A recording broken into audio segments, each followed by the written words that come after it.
My father abandoned us for his mistress and her kids, then had the audacity to move right across from our apartment where we watched them live comfortably while we starved, but his final mistake made everything ours. I was 9 when Dad packed his bags. No warning, no conversation, just a suitcase by the door one evening, and a woman waiting in a car outside. Mom begged him to at least explain, but he just said he deserved to be happy. 2 weeks later, he moved into Unit 4A with his mistress, Corazon, and her 2 kids from a previous relationship. Our apartment was 4B, 15 feet and a whole universe apart. Mom never got a single peso in support. Dad claimed he had no money, that business was bad, that times were hard, but every morning I watched his new family leave for school in pressed uniforms, while I wore the same faded dress 3 days a week. Corazon carried designer bags to her office job, while Mom took in laundry from neighbors just to keep our electricity on. Her kids got birthday parties with clowns and balloons. I got a cupcake with a candle if we could afford the flour that month. The worst part was seeing him every single day, in the hallway, at the water pump, during building meetings. He'd look right through me like I was a window. Sometimes Corazon would smirk at Mom, this satisfied little expression like she'd won some prize. Her kids called my father Papa, and he answered with warmth he'd never shown me. Mom worked herself ragged. Hospital aid during the day, laundry at night, weekend cleaning jobs for rich families across the city. Her hands were always cracked and bleeding. She developed a cough that never went away. But she refused to leave that apartment, refused to let him drive us out of our home. Pride or stubbornness, I never figured out which. I grew up angry. That anger pushed me through school on a scholarship, through college on determination, through law school on pure spite. I became a family attorney, specializing in inheritance and estate cases.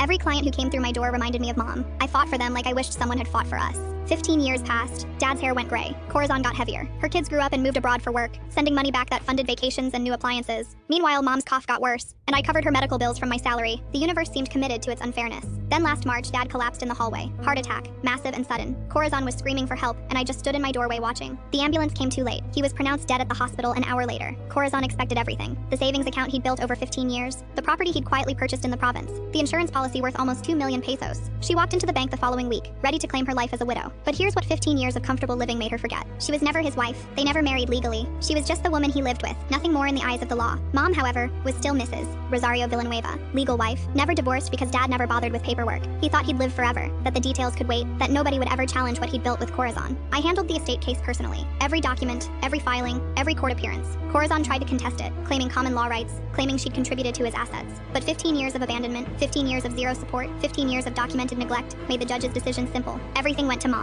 The savings, the property, the insurance, every peso he'd hoarded while we starved went straight into the hands of the woman he'd thrown away. Corazon had to move out of 4A within the month. She couldn't afford the rent without Dad's income. Her kids couldn't help enough from overseas. I watched the moving truck from our window, the same window where I'd watched Dad leave with his suitcase all those years ago. Mom used the money to finally fix her health, buy a small house outside the city, retire from the jobs that had broken her body. She plants vegetables in her garden now. Her cough is almost gone. Last week I visited her new place. She was sitting on the porch, watching the sunset with a cup of tea in her weathered hands. She looked peaceful in a way I'd never seen before. I asked if she ever thought about Dad, about everything he put us through. She just smiled and said the best revenge is living well on someone else's regret. The house she lives in now was his dream property. He bought it, planning to retire there with Corazon someday. Now Mom wakes up every morning in the home he built for another woman.